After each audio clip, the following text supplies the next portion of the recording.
Então, gente, continuando, vamos especificar melhor algumas dessas crenças que podem transformar nossa vida numa vida miserável, não é? Essas crenças normalmente podem se basear em feridas, em falsas expectativas, em idealizações imaturas que a gente faz, não é? E que realmente vai trazer só frustração, não é? Então, por exemplo, algumas declarações que expressam essas mentalidades. Eu devo ser amado por todo mundo e sempre. Isso vai acontecer, gente? Não é?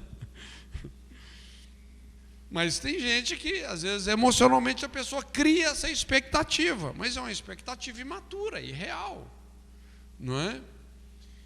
Todos deveriam pensar da mesma forma que eu. Veja bem, isso não só é imaturo, como é egoísta, não é? Peca contra a diversidade de Deus, não é? O reino de Deus, ele não é uniforme, ele é multiforme. Há muitas perspectivas, não é? Muitas posturas diferentes, há uma diversidade de dons, de ministérios, de operações, não é? De pensamentos, de respostas. Então, a pessoa criar esse tipo de expectativa, ela vai se tornar o quê? São aquelas pessoas que têm uma tendência de serem doutrinariamente rígidas, inflexíveis. Não devo nunca errar. Essa é uma outra perspectiva também. Na verdade, isso vem de uma perspectiva errada até sobre o caráter de Deus, não é? Como que se Deus ficasse policiando a gente, que você não pode errar em nada. Olha, gente, nós não temos que servir a Deus na base do medo de errar, não é? Como eu disse, Deus é um Pai amoroso, não é? Todos nós estamos sujeitos a cometer erros. Então, a gente nem tem que discipular as pessoas nessa base. Você não pode errar. Seja sincero, não é? A Bíblia fala: a sinceridade dos sinceros endireitará o seu caminho. Se você está sendo sincero com Deus, está buscando o melhor, você cometeu um erro, olha, isso não é o fim do mundo, não é?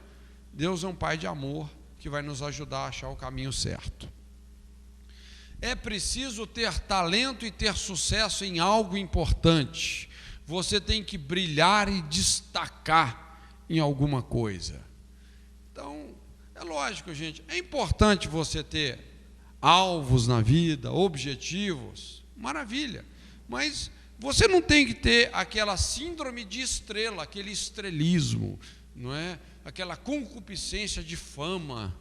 E muitas vezes esse estrelismo, isso vem até de orfandade. É uma compensação de rejeições que foram sofridas, não é? Nunca deveria desapontar ninguém, principalmente quem eu amo. É lógico que ninguém quer, a gente não quer desapontar as pessoas, principalmente as pessoas que são mais importantes para a gente, mas você também criar uma coisa assim exagerada sobre isso é altamente frustrante. São as pessoas que não conseguem se perdoar, não é? Que se condenam indevidamente. Então, é um outro raciocínio que pode nos destruir emocionalmente. Conflitos devem ser evitados de qualquer jeito. Tem gente que pensa assim: não posso ter conflitos. Irmãos, os conflitos fazem parte dos relacionamentos. E em muitos casos, em muitos momentos, é até importante que eles aconteçam, não é? Seja num relacionamento conjugal, numa equipe de liderança, não é? A nossa equipe mesmo do concílio aqui vira e mexe, dá uns quebra-pau feio, né? Dá alguns conflitos. É importante isso, porque é assim que a gente vai trabalhar nos entendimentos, que um vai entender melhor o ponto de vista do outro, que nós vamos poder estabelecer um processo construtivo de estabelecer aquilo que nos aproxima mais do que é melhor para todos, dentro dos valores de Deus, não é? Então, os conflitos, nesses conflitos é que estão as grandes oportunidades para as maiores mudanças, não é? Tenho que ser aceito pelos outros a qualquer custo. Então, uma pessoa que tem esse pensamento, ele vai começar a mendigar o amor, manipular o amor, ele vai começar a viver disso, projetar uma imagem que ele quer que os outros tenham dele, para que ele sempre consiga dar a impressão certa. Então, a vida se torna uma tensão terrível, porque a pessoa passa a viver em função do que os outros pensam dele, e não o que Deus pensa dele, não é? Então, daqui nasce uma personalidade altamente manipuladora, não é? Um potencial de manipulação muito grande. Minha vida deveria ser sempre feliz. É outra ilusão. É outra ilusão, não é? Jacó fala assim: poucos foram os dias felizes que eu tive. Então, o nosso objetivo maior não é ser feliz, gente, é ser como Deus é. Aí é quando você tem a perspectiva da eternidade. A nossa leve e momentânea tribulação produz um peso eterno de glória muito excelente, não é? Então, a gente tem que ter essa outra perspectiva, né? Preciso ser bem-sucedido para ser amado. Também um outro sofisma terrível, porque no fundo aqui, o sucesso dessa pessoa, o trabalho dela, o empenho dela é um pedido de amor, não é? Então ela começa a viver em função dessas coisas. Isso pode também ser destrutivo. Não posso mudar minha maneira de ser. É um sofisma terrível, não é? A síndrome da Gabriela. Nasceu assim, cresceu assim, não tem como mudar, né? Então, gente, é possível, mudança é possível. Nós vamos ver, nem sempre mudanças são fáceis, mas é possível. E se nós queremos valorizar a vida, os relacionamentos, nós temos que estar abertos para mudar, não é? Não consigo perdoar. Não consigo perdoar. Eu não consigo perdoar. É uma outra mentira. Isso é uma grande mentira, não é? Talvez a pessoa pode estar dizendo o seguinte: eu não sinto de perdoar. Não sentir de perdoar é normal. Ninguém sente de perdoar. Você sente de desganar a pessoa que... Então você tem que negar a si mesmo e perdoar. É uma escolha, não é? Não tem nada a ver com os seus sentimentos, ok? Então, isso tudo é um processo de educação. Você pode se educar espiritualmente perdoando, você pode se educar emocionalmente mudando coisas que você precisa de mudar na sua vida, mudando hábitos, mudando o seu temperamento, não é? Minha miséria interior vem das pressões exteriores. É outra conclusão totalmente falsa, errada. Então a pessoa pensa assim: quando eu viver num ambiente perfeito, eu vou ser feliz, não é? E ela se esquece que quando Adão pecou, ele estava no Éden.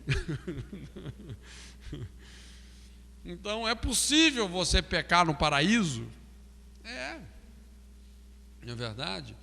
Então, os nossos maiores problemas, na verdade, eles não têm muito a ver com a realidade externa, não, mas é como nós estamos gerenciando a nossa vida emocional e espiritual em relação a Deus. Você pode atingir a felicidade pela inércia, não é? Então, são aquelas pessoas que elas até espiritualizam tudo, elas querem que o salário melhore, elas querem que os relacionamentos melhorem, que o casamento melhore, mas ela não vai fazer nada por isso. Ela não quer mudanças.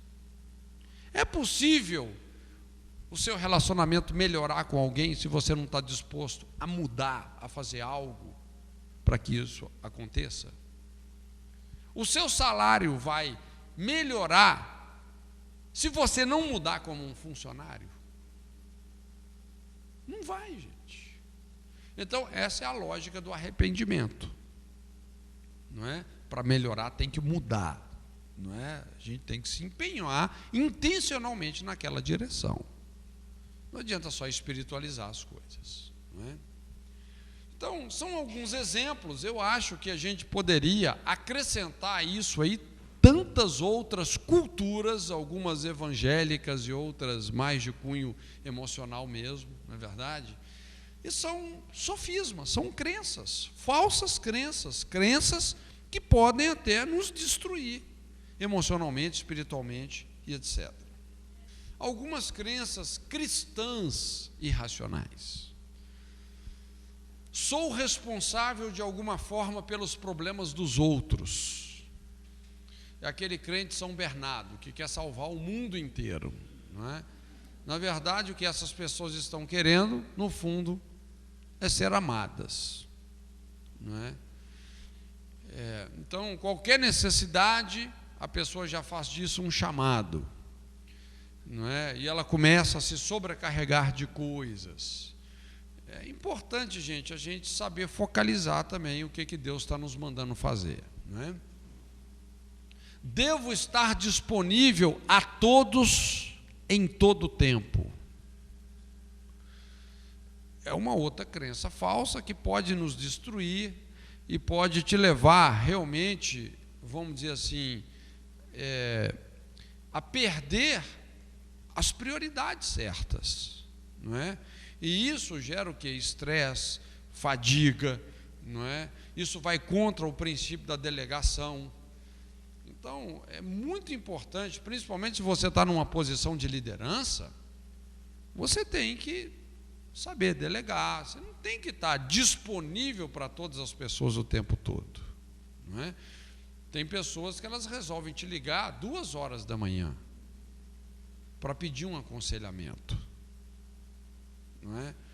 Então, assim, é complicado demais, né? Assim,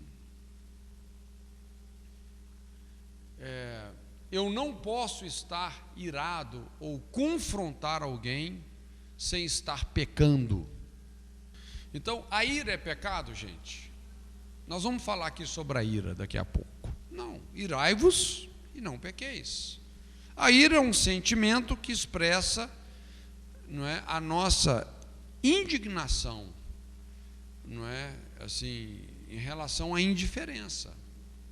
Se não fosse pela ira, você iria reagir diante de uma situação absurda com indiferença, não é?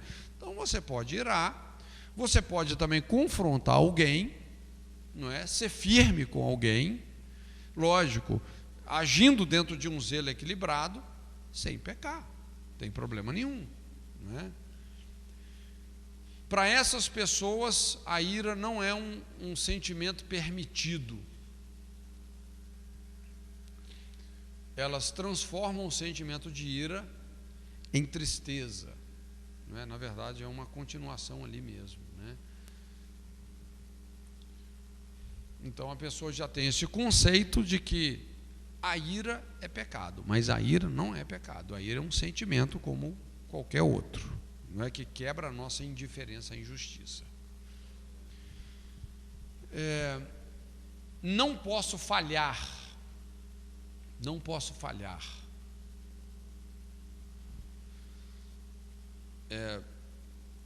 Aí vem o perfeccionismo, não é? Alguém que foi muito cobrado e pouco incentivado, ou uma pessoa que foi corrigida abusivamente, então ela tem medo de errar, ela tem medo de falhar, isso é uma ameaça para ela. Se eu espiritualizar os meus problemas, eles irão embora. Às vezes a pessoa não fala isso abertamente, mas no fundo é o que a pessoa está crendo e fazendo. Ela simplesmente espiritualiza a coisa, não é? Então tem uma pessoa doente, ela chega e dá uma profecia, isso que o Senhor vai te curar. Mas ela não ouviu de Deus, ela só está espiritualizando a situação, e a pessoa não é curada, e é uma frustração maior ainda, não é? Cristãos não têm desejos sexuais.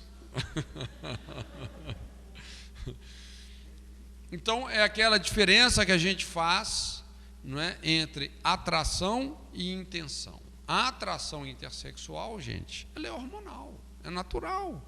Que um homem seja sexualmente atraído por uma mulher, a mulher pelo homem, etc. Não é? Então são os desejos. Quem nos deu os desejos sexuais? Deus. Agora, o que você não pode é cruzar essa linha, não é?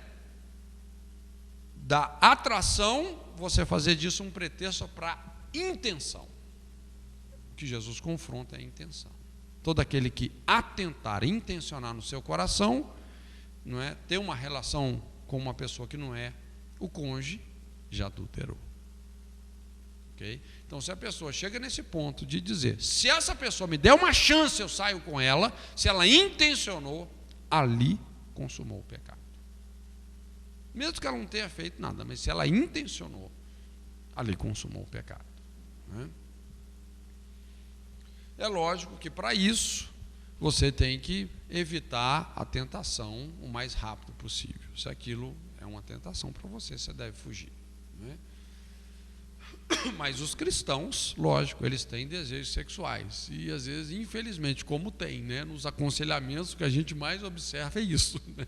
Que os cristãos têm desejos sexuais, né? Não só desejos, mas pecados sexuais, né? Cristãos não têm baixas emocionais. Então, se você é um cristão, você não pode passar um momento emocionalmente difícil, que você ficou abalado, baqueado, não é? Que veio até um sentimento de depressão. Às vezes acontece. As emoções são sujeitas a isso, não é? Por isso precisam de ser bem gerenciadas. Então, se a pessoa, lógico, tem esses raciocínios, gente, isso pode destruir a vida emocional da pessoa, né?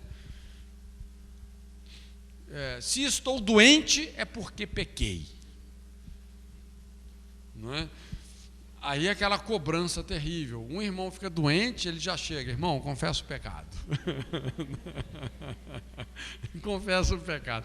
Quer dizer, coitado do irmão, já está doente, e agora ele tem que admitir que está em pecado. Não é verdade? Misericórdia, né?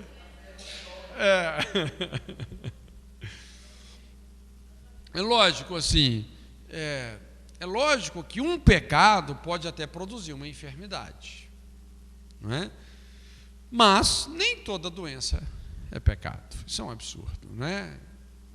Normalmente vem da fragilização orgânica, não é? Se a pessoa não está bem nutrida, não descansa bem, não é? Resistência baixa, lógico, ela pode desenvolver uma desordem orgânica. Isso não tem nada a ver com pecado.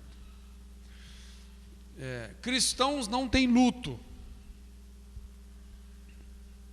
Não, muito pelo contrário. A Bíblia ensina que nós temos que chorar as nossas perdas, não é? Que nós temos que enterrar também, sepultar as perdas. Se você perdeu uma pessoa querida, chora, sepulta, não é? Porque senão, possivelmente, você vai acabar alimentando uma dependência emocional dessa pessoa que já morreu. Quem não chora a perda, quem não faz o funeral, tem uma grande chance de construir um relacionamento de dependência emocional com aquela pessoa já morta. Não é? É o que a gente vê nos aconselhamentos. Se erro ou se eu errar, terei consequências eternas. Veja bem, a gente sabe que toda ação tem uma consequência, não é? E lidar com culpa é fácil, mas lidar com consequência é mais difícil. Mas é importante entendermos que até as consequências que a gente colhe dos nossos erros, elas são filtradas pela misericórdia de Deus, pela bondade dele. O reino de Deus, gente, vamos dizer assim, é uma justiça exata, onde você cometeu um erro aqui e você vai colher exatamente a consequência lá? Não, não é assim. Vai ser filtrado pela misericórdia. As misericórdias de Deus são a causa de não sermos consumidos. Se renova a cada manhã. Não é? Então não é uma colheita exata. Às vezes, na hora de colher os nossos erros, Deus aplaca um pouquinho. Na hora de colher o que de bom nós semeamos, Deus aumenta, na verdade, sua colheita. Então, o caráter de Deus é assim. Ele é misericordioso. O que é misericórdia? É você não receber o mal que você merecia. Você não receber exatamente o mal que você merecia. Porque se a gente fosse receber exatamente o mal que nós merecíamos, ninguém estava aqui.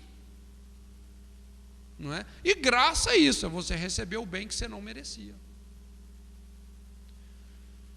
Então, se uma pessoa tem uma mentalidade dessa, essa não é a mentalidade do reino, gente.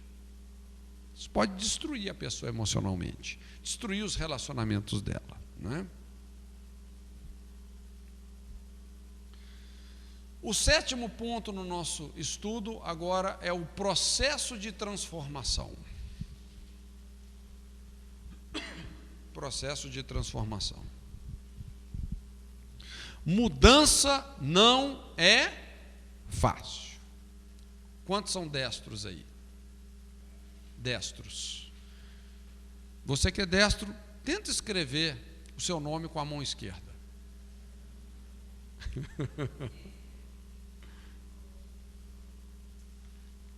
Com a direita. Não é? É fácil uma mudança? Nem sempre. Você vai ter que reaprender muita coisa, não é? Então, eu acho interessante esse texto aí em Jeremias. Porventura pode o etíope mudar a sua pele? Ou o leopardo as suas manchas? Então podereis vós fazer o bem, sendo ensinados, a palavra aí é acostumados a fazer o mal. Ensinados, ou a palavra acostumado é a pessoa que foi submetida a um costume, a um sistema de regras, de leis, não é? Acostumado a fazer o mal. Então, essa palavra acostumada é o hábito contraído após uma longa prática. A pessoa foi ensinada, treinada a fazer o mal. Precisa de uma reabilitação, uma reeducação dos hábitos para mudar o caráter, não é? Então, veja bem, algumas mudanças, de certa forma, elas são tão desafiadoras que Deus faz essa comparação, por exemplo, com um leopardo. O leopardo, tem como você tirar as manchas de um leopardo? Né? Então ele fala sobre uma pessoa acostumada a praticar o mal ter que mudar. Em Efésios 4, de 17 a 32, Paulo fala como que as mudanças são possíveis. Aquele que mentia, não minta mais, não é? Aquele que roubava, não roube mais. Antes, compartilhe com os outros o fruto do seu próprio trabalho. Então, ele fala exatamente sobre você se desvestir de todo um comportamento errado, não é? Substituindo, não é? Por outros hábitos, por outros comportamentos. Então, é combater o mau hábito com um hábito oposto. Mudanças são possíveis. Não apenas a atitude protetiva, mas combativa de vingar toda desobediência. Essa é uma atitude fundamental para a libertação. Quando Paulo escreve aos Coríntios,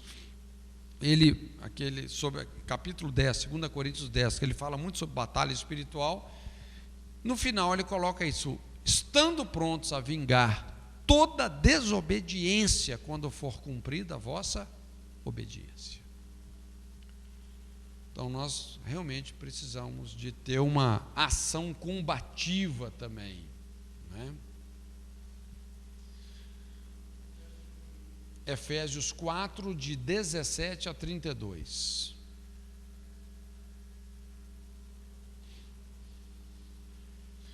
O oitavo ponto é esse: Deus e as necessidades básicas.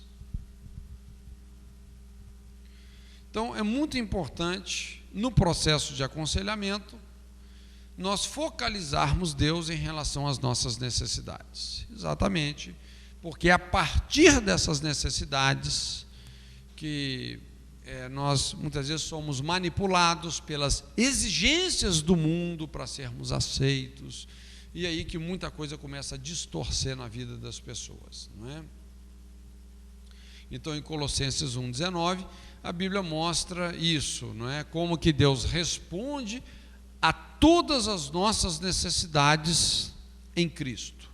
O sacrifício de Jesus, gente, é suficiente, é perfeito para atender todas as necessidades do homem caído, não é? Tem essa pirâmide aí de Maslow, que é muito conhecido, né, como pirâmide das necessidades humanas, as principais coisas que todo ser humano precisa. É uma coisa universal, não é? É muito usado realmente como ferramenta nos aconselhamentos. Então, a primeira necessidade é essa necessidade de ser, realizar, não é? Você ter uma identidade, não é? Essa satisfação de expressar criatividade. Também a questão da autoestima, você acreditar no seu próprio potencial, você realmente ter uma visão correta sobre você mesmo, essa questão de uma boa autoimagem, não é? Também a necessidade de pertencer, a interação social, não é? Você ter amigos, família, você ter um clube, você ter uma igreja, você estar na fraternidade, na comunhão dos irmãos, não é verdade? Toda pessoa que se isola, gente, isso é característica de uma pessoa realmente que está num processo sério de adoecimento, não é? Todos nós temos essa necessidade de pertencer. Também a necessidade de segurança, você se sentir fisicamente seguro, emocionalmente seguro, não é? As pessoas buscam isso. E também as necessidades fisiológicas, saúde, alimentação, descanso e etc. Quando a gente olha realmente para todas essas necessidades, não é? Nós vamos ter tudo isso suprido, mesmo que as pessoas, outras pessoas nos rejeitem, emocionalmente sejam hostis, mas nós, independentemente disso, podemos ter essas necessidades supridas em Deus? Sim, não é verdade? Em Deus você vai ter a revelação da sua identidade, você de fato vai saber quem você é e o que Ele planejou para você, não é?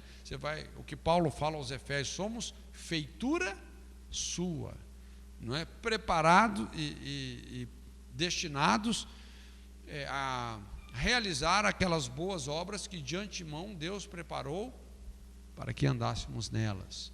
Autoestima, você vai ter autoestima se relacionando com Deus? Sim, por quê? Porque você tem essa perspectiva que você foi criado imagem e semelhança de Deus. Quando Deus criou o homem, e disse Deus que era muito bom, não é? Não precisa se orgulhar não, mas você é muito bom, não é verdade? Você foi criado à imagem e semelhança do Supremo Criador, só isso. Não é verdade? Você não é made in Brasil, você é made in Deus, não é verdade? Pertencer, não é? Quando você tem um relacionamento com Deus, não é? Quem que é o nosso dono? O Senhor. Nosso coração pertence a Ele. Então você vai estar suprido nisso, na segurança. O guarda de Israel não vacila, não cochila, não dorme, não é? Ele é que guarda as nossas vidas, guarda a nossa noite, a nossa entrada, a nossa saída. Também Ele é que supre as nossas necessidades em glória. Todas as nossas necessidades serão supridas em glória, não é? Então é muito importante ter esse referencial no aconselhamento. Não importa qual é a necessidade que aquela pessoa tem. Quem que vai suprir? É Deus, né? Agora, o problema, nós vamos falar aí, é quando nós cavamos as cisternas rotas. Então, como conselheiros, nós vamos investir em 3 pontos: a segurança, valor próprio e razão de ser, não é? Dentro daquela pirâmide de Maslow, não é? São os pontos onde normalmente as pessoas mais têm dificuldades. Segurança é a nossa necessidade de se sentir amado por alguém que nunca nos rejeitará e que nos amará sempre. Quem que é essa pessoa? Deus. Meu querido, Deus jamais vai te rejeitar, não é? Valor próprio é o sentimento de você ser aceito por quem somos e não por que fazemos ou temos alguma coisa. Em Jeremias 2,13 fala desse duplo pecado: meu povo fez 2 maldades comigo, não é? Cavou cisternas rotas que não podem reter as águas, não é? Foi buscar preencher as suas necessidades nos ídolos, rejeitou a Deus, não é? Não só rejeitou o Senhor, mas cavou as cisternas rotas. E também a razão de ser, que é a identidade, saber que a nossa vida tem um significado e que ela tem um alvo útil, individual.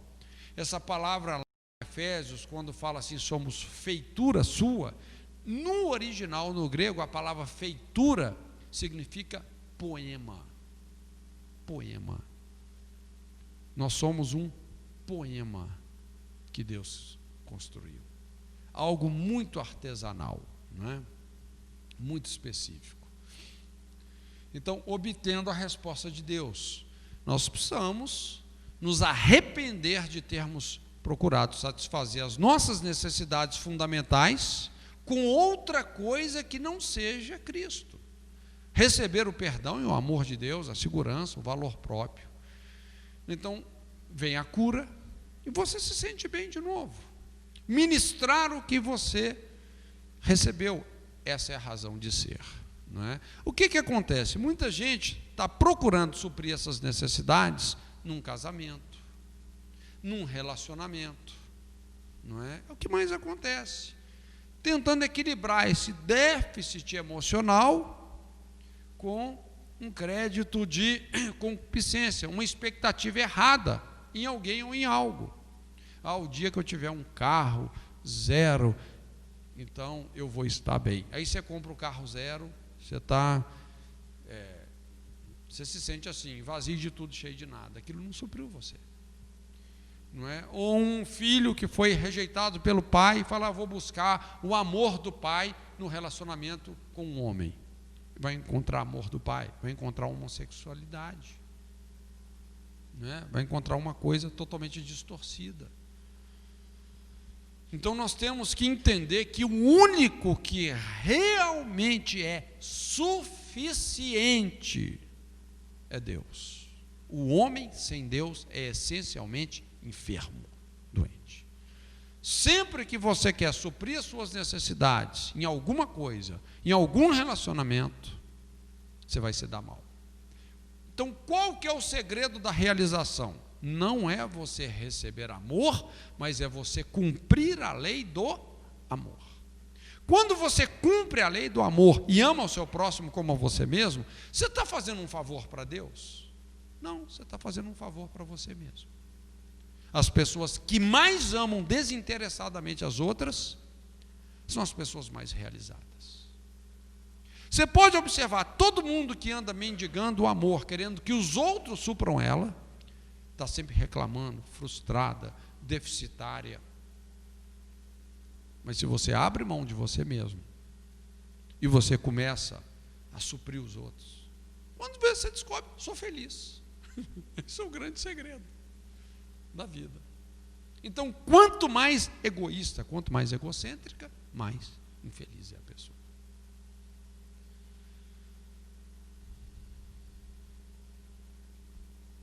Então, temos que trabalhar isso, né? O 9º ponto do estudo é a confrontação em amor.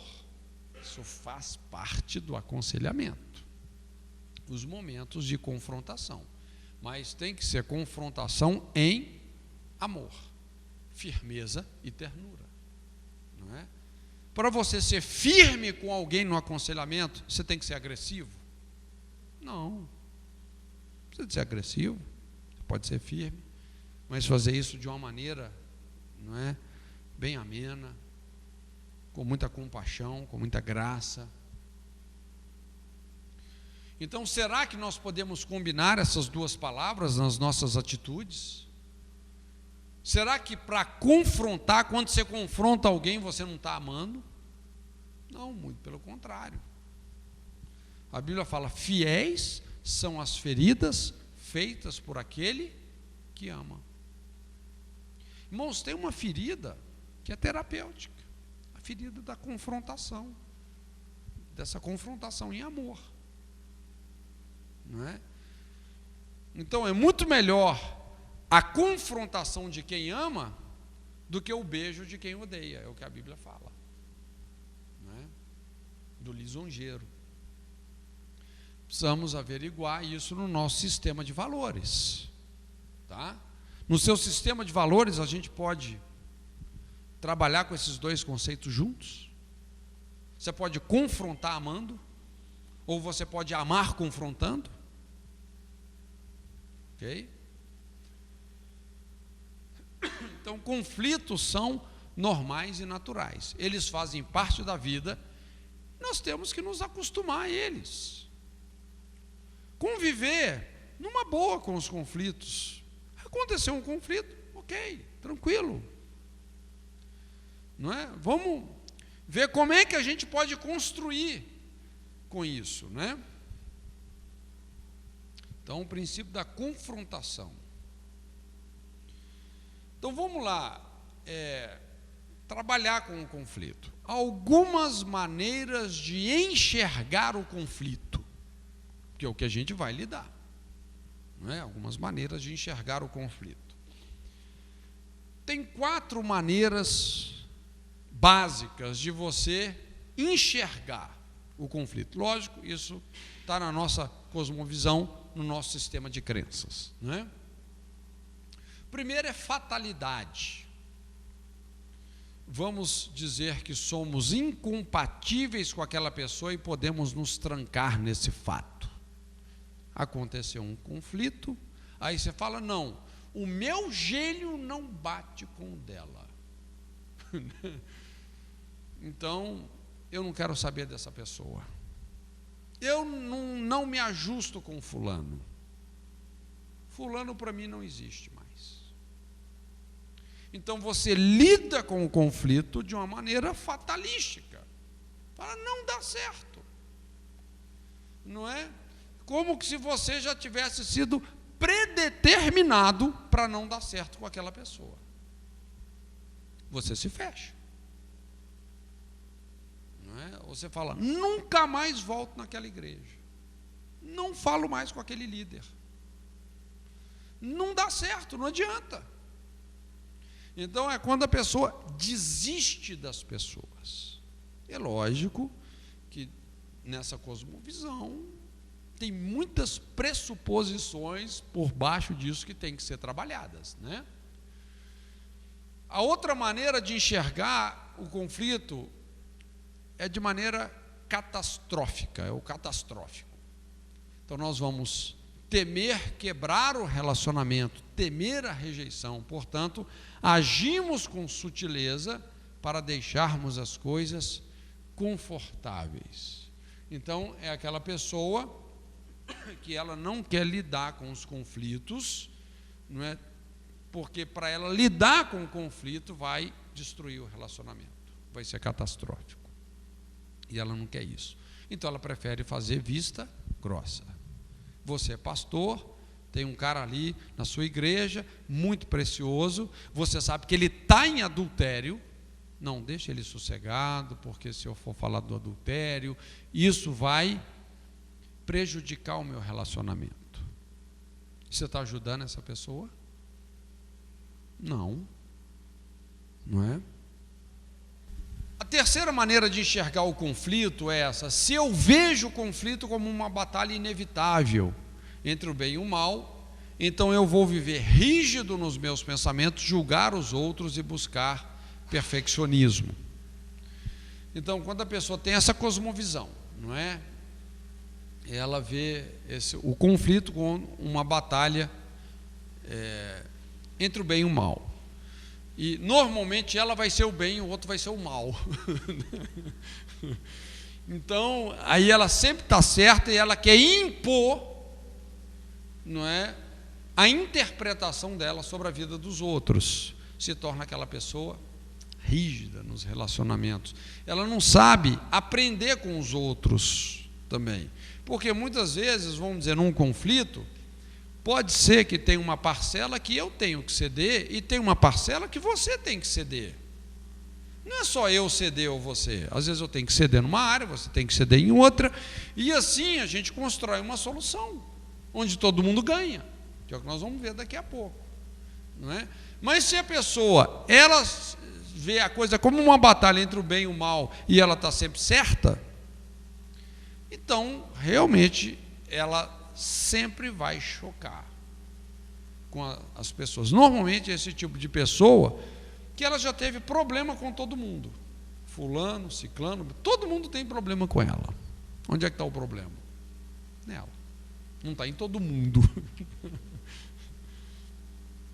E a quarta maneira de enxergar o conflito é se eu vejo o conflito como diferenças mútuas precisando de serem resolvidas. Posso resolver fazendo a minha parte e o outro fazer a sua parte, havendo assim uma cooperação, uma operação mútua, não é? Um quebrantamento mútuo. Esse é o princípio da reconciliação.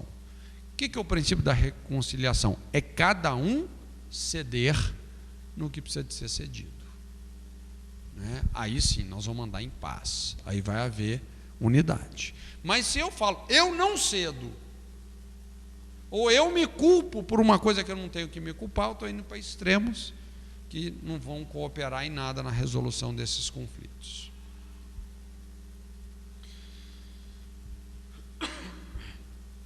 Então vamos ver aqui de uma maneira bem prática esse gráfico aí nos ajuda a resolver os conflitos, não é?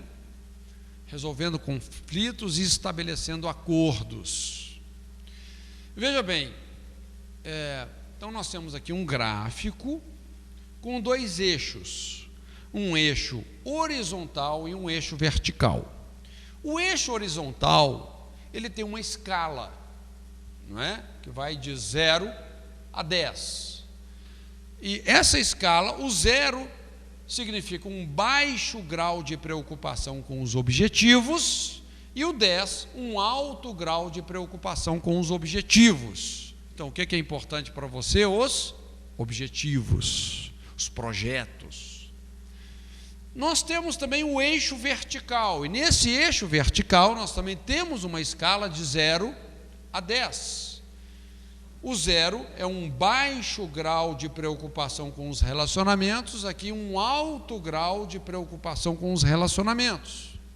Então veja bem, que um eixo fala sobre projetos, objetivos, e o outro eixo fala sobre pessoas, sobre relacionamentos. São as duas coisas mais importantes da vida, os relacionamentos e os objetivos.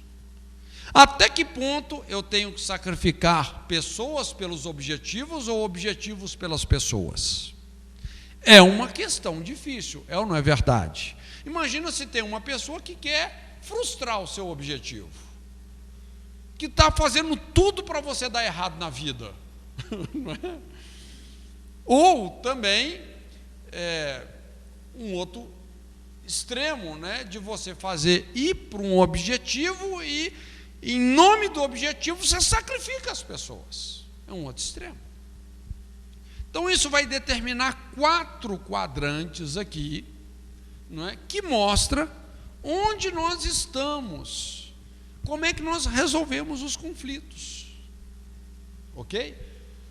Então, por exemplo, esse primeiro quadrante, uma pessoa que tem baixa preocupação com os objetivos e uma alta preocupação com os relacionamentos. Então, para mim, relacionamento é tudo, objetivo é nada.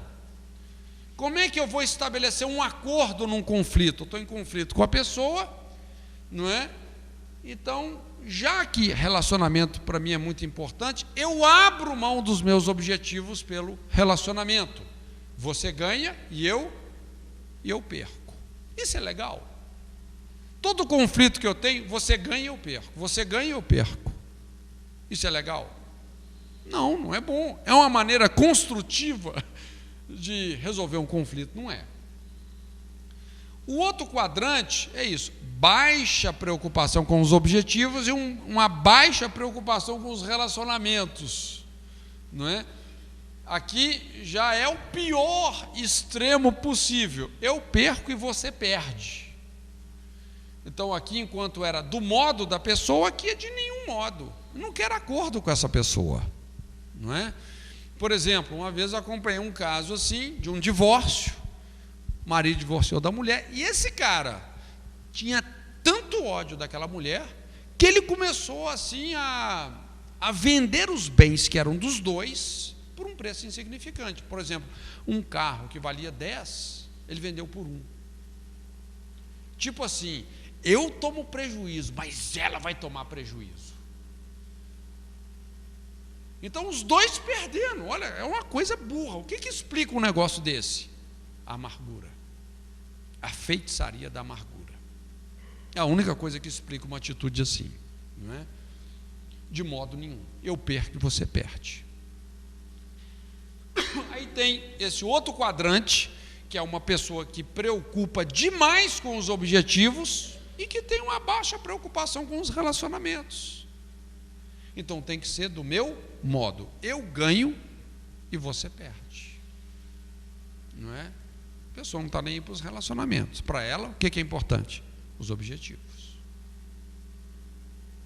E o quarto quadrante, que é uma pessoa que preocupa com os relacionamentos, mas também preocupa com os objetivos.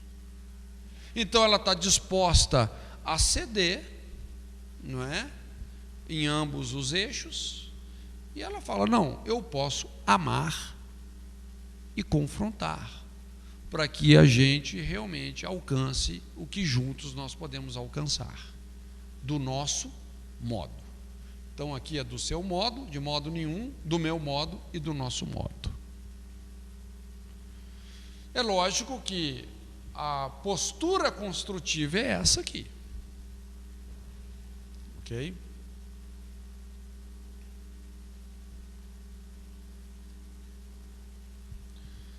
Então, quando você está em conflito com alguém, sabendo que a pessoa está traindo a sua confiança, você tem 5 opções. Então imagina, você está num relacionamento conflitivo. De certa forma, aquela pessoa, você percebe que ela não está sendo muito leal, não é? Que ela está pisando na bola, está gerando uma situação indesejável, não é? Está havendo uma indisposição. Tem 5 opções para você lidar com isso. A primeira é essa, é o vou te pegar. A ideia é: eu estou certo, você está errado. Então você vai usar o poder, muito poder, mas pouco amor. O alvo é mais importante que o relacionamento. Então você percebe que aquela pessoa pisa na bola, você já pensa assim: vou acertar esse cara direitinho. Jogar ele para fora da estrada, eu vou te pegar. Você beijou uma pessoa errada. A outra alternativa é essa: pular fora. Estou fora. Não é? Ou seja, vou cortar o relacionamento. Eu estou inconfortável, eu não vou entrar nessa. Para essa pessoa, os conflitos são desesperadores e as pessoas não podem mudar. Os conflitos têm que ser evitados, prioriza a segurança. É a maneira de sair do conflito e não resolver. Eu perdi, você perdeu também. Não usa nem o poder e nem o amor. Então, é a pessoa que simplesmente sai fora do relacionamento. Não é? E muitas vezes até abandona não só o projeto, como o relacionamento. A terceira opção é o deixa pra lá. Eu deixo pra lá. Vou ficar simpático, bonzinho, porque eu preciso da sua amizade.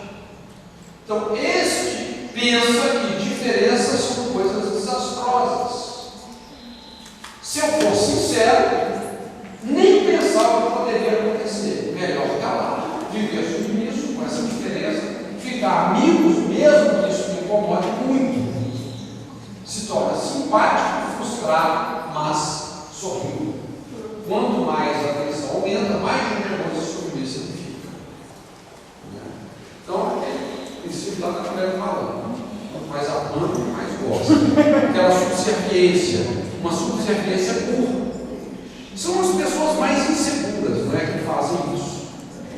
Pessoas muito inseguras que têm medo de serem rejeitadas. Então, mesmo a contragosto, eles continuam sendo fiéis. Né? O eu te encontro no meio do caminho. Esse vai fazer concessões. Se cada um renuncia um pouco, vai se achar uma posição que vai satisfazer a cada um. Mas o sacrifício parcial pode levar a perder benefícios do relacionamento para estar de acordo. Então, nem sempre, gente, essa é a melhor opção, por incrível que pareça. Porque às vezes você vai ceder, mas tem coisas que você não pode negociar. Se você negociar, entendeu? Em prol do relacionamento, vai te trazer um prejuízo muito mais sério, porque às vezes você está negociando valores. Nem tudo na vida nós podemos negociar, não é verdade? Você não pode negociar a verdade. Quando você está entre submeter um líder e submeter a verdade, quem que você obedece? O líder ou a verdade? A verdade. Nem que isso vai causar um conflito no seu relacionamento a mais, entendeu? Mas você tem que ficar com a verdade. E então, a quinta forma, que é a correta, né, de lidar com o conflito, essa é o confrontar em amor. Eu quero relacionamento e também quero uma posição de integridade honesta. Não é? Para ele o conflito não é positivo nem negativo. O conflito faz parte da vida. Ele vai trabalhar a diferença dando mensagens claras. Eu amo e eu quero. Quero um bom relacionamento contigo, mas eu quero que você saiba o que sinto, o que eu preciso, o que eu valorizo, o que eu desejo. Vai esclarecer as expectativas. Quero um relacionamento com você, mas eu quero saber o que você espera de mim e você tem que saber o que eu espero de você. Essa é a maneira mais construtiva, gente, para resolver um conflito. Então, isso o quê? Demanda coragem. Não é verdade? Você tem coisa, gente, que a gente prefere o quê? Ignorar as diferenças e torcer para o relacionamento dar certo. Não é verdade? Mas o melhor é você ter coragem. Vamos esclarecer as expectativas. Eu estou esperando isso, isso e isso de você, e você está esperando isso e isso de mim.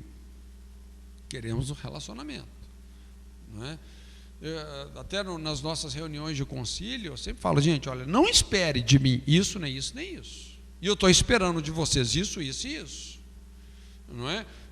Época que eu já liderei a igreja, eu falava, pessoal, não espere certas coisas de mim, como essa e essa e essa, porque isso não é o meu perfil vocacional, ministerial. Porque se a pessoa está esperando uma coisa que você não vai poder suprir, vai dar problema. Então tem que ter coragem. Para esclarecer as expectativas, tem que ter coragem. E isso é chave para resolver os conflitos, né? Então vamos ver também, isso é bem importante, como passar a mensagem. Para passar uma mensagem, faça afirmações. Mas se você quer perguntar, então faça uma pergunta. Porque o que acontece? Às vezes o cara quer uma informação, ele fica dando indireta. Isso soa mal, entende? Perguntas podem ser uma maneira de manipular, muitas vezes são como uma armadilha. A pergunta também às vezes condena. A pergunta pode colocar a pessoa em situação vulnerável. Então, se realmente você quer fazer uma afirmativa sobre a pessoa, não fica fazendo perguntas, rodeando para julgar a pessoa numa armadilha. É melhor você ser honesto e falar: querido, olha, eu estou fazendo essa leitura, assim, assim e assim. Eu gostaria de te ouvir sobre isso. Faz a afirmação, não é? Também a questão de falar não. Você poder dizer não é uma qualidade, mas também é muito importante saber como falar o não, né? Então, lógico, tem situações que nós vamos ter que saber. Nós vamos ter que falar o não, colocar limites, não é? Zelar pelas regras. Quanto mais gente você tem num ambiente, mais regras, às vezes você precisa, não é? Então é você mostrar amor e preocupação em relação ao relacionamento, mas dizer não sem enrolar a pessoa, não é? Então, por exemplo, no relacionamento com filhos, quando os filhos são pequenos, você tem que sair. Não fique enrolando o seu filho, não minta para ele. Se você tem que sair, ele não pode ir, você vai explicar: filho, o papai tem que sair e você não pode ir por causa disso, disso, disso, mas tal hora eu volto. Então você falou a verdade com ele. E explicar o porquê. Entendeu? E criar uma expectativa que vai ser suprida. Agora, se você chega e fala: não, não vou sair, e daqui a 15 minutos você saiu, e o seu filho começa a te procurar, e você não está ali, o que ele está aprendendo? Qual que é a lição que você deu para ele? Que a verdade não é uma coisa importante, ou que para você ser esperto, você tem que ser mentiroso. Você está discipulando ele dessa forma, não é?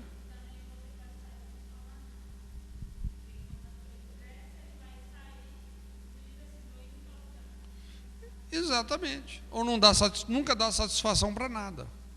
A questão da ira, né? Então, gente, a ira é um sentimento, não é positivo nem negativo, não é? Ela pode ser usada, porém, de maneira construtiva ou destrutiva, obviamente. Nós precisamos de entender o propósito dos nossos sentimentos. Quem nos deu os sentimentos? Foi Deus, não é? Os sentimentos que Deus nos deu, Ele próprio tem? Tem.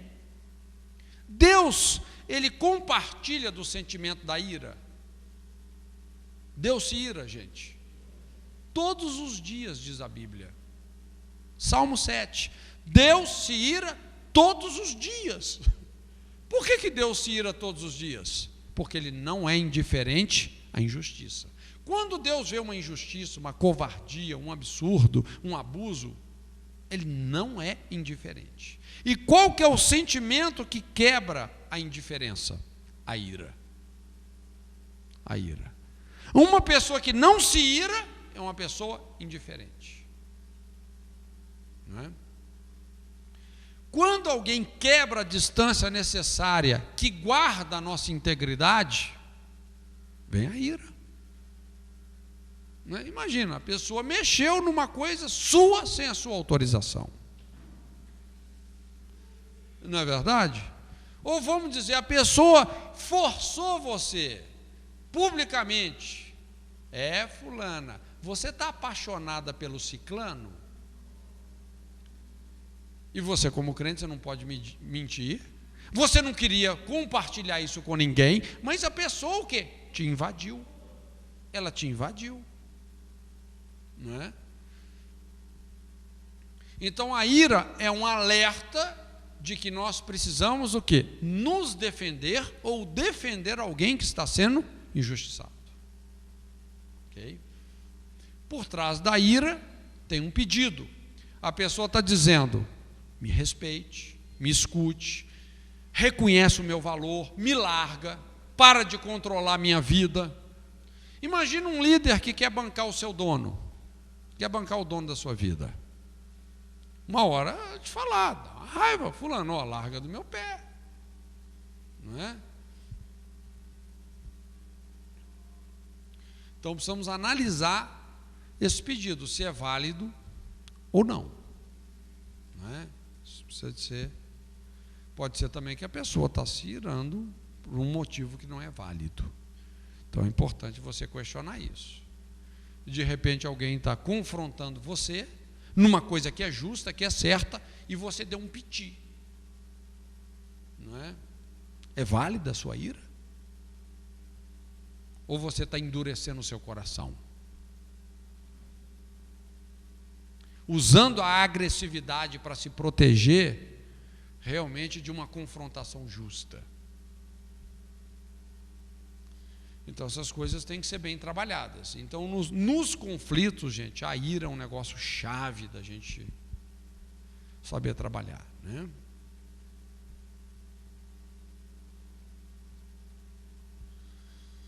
Estabelecer mensagens de maneira pessoal. Isso também é muito importante nos relacionamentos e na resolução de conflitos. Porque qual que é a nossa tendência? É sempre colocar a culpa no outro. E quando você coloca a culpa no outro, você vai resolver o conflito? Não. Não é? Você vai prolongar o conflito. Então, por exemplo, não é? Olha só as formas como você pode colocar a coisa. Você me deixou chateado. Não, eu estou chateado. Você não vai falar para a pessoa, você me deixou, eu estou chateado. Fiquei chateado. Você não vai falar, você me deixou, porque se você fala, você me deixou chateado, você já agrediu. Não é? Você me julga, você me rejeita. Não, eu me sinto rejeitado. O problema não é o outro, sou eu. Não é? Você construiu um muro entre a gente. Não, eu sinto uma barreira. Olha, eu sinto que tem uma barreira. Como é que a gente pode resolver isso? Porque quando você traz a coisa para você, o outro desarma. Você sempre me acusa. Não, eu me sinto acusado. Não estou gostando disso. Estou me sentindo acusado. Não sei se é essa a sua intenção, mas é como eu estou me sentindo. Você quer controlar a minha vida.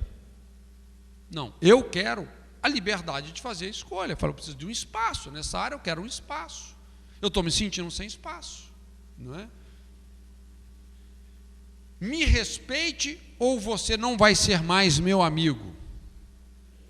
Eu quero uma amizade contigo de novo.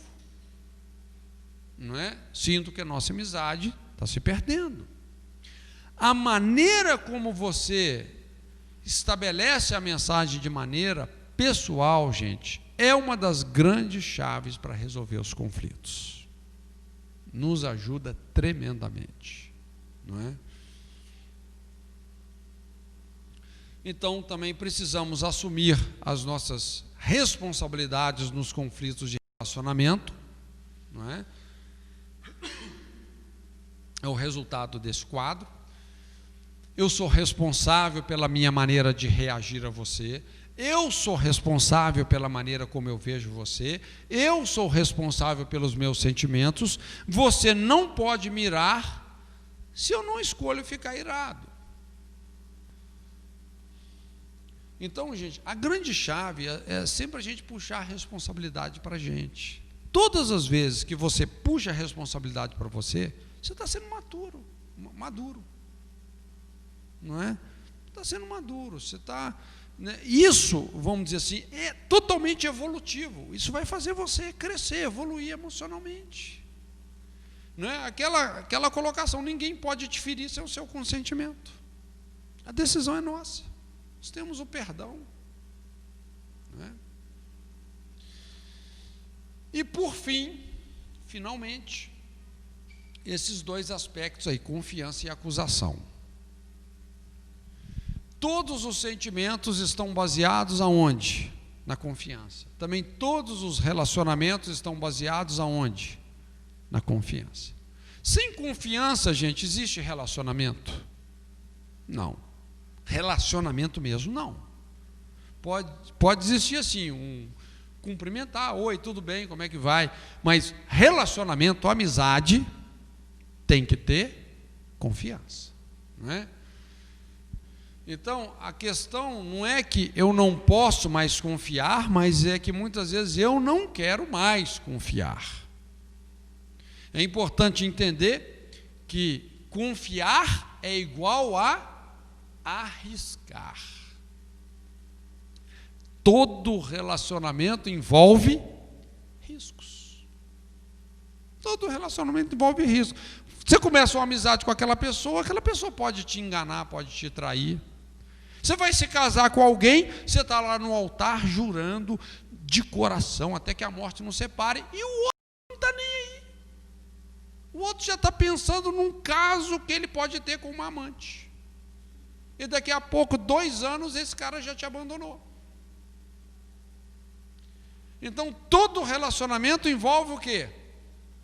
Riscos. Relacionar é igual a arriscar. Você vai trabalhar com uma liderança?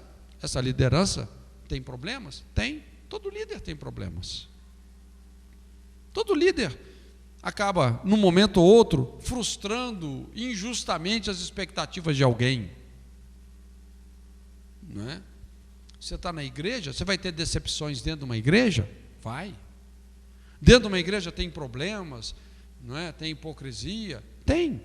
Aliás, problemas, hipocrisia, não é uma coisa do meio religioso, é uma coisa do ser humano. Tem em todos os ambientes. Em todo ambiente que você for, profissional, religioso, não religioso, você vai ver gente verdadeira e gente hipócrita. Não é? Você vai ver gente problemática e gente que ajuda. Não é? Então, relacionar é igual a arriscar.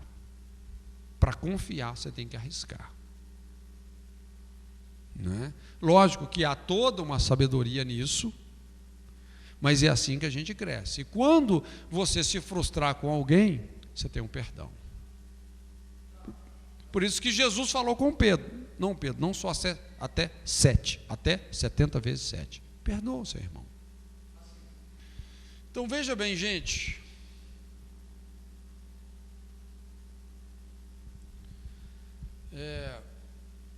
Quanto mais você confia, mais você está numa posição vulnerável. Mas tudo bem, nós temos o perdão de Deus conosco, não é? Então, transparência, viver na verdade e sinceridade é o que dá condição para a confiança. Existe confiança sem transparência, sem viver na verdade, sem ser sincero? Não tem, né, gente? Então nós temos que trabalhar com isso. E a acusação, que é o oposto da confiança. Para ter um problema, basta ter 2 pessoas. Precisamos dizer basta às acusações. A acusação resolve alguma coisa, gente? Quem que é o acusador? O que significa a palavra Satanás? Acusador. Quando você acusa, você está sendo um Satanás. Né? Um negócio meio complicado, né? Então nós temos que dizer basta, né, às acusações. Julgamento mais graça igual a salvação. Se você confronta, você julga, você aprofunda o processo, espreme a ferida, mas trazendo graça, isso vai trazer salvação. Confrontação mais amor é uma resolução construtiva. Ok, então, gente, aqui a gente fecha, né, o nosso tema, aconselhamento pastoral.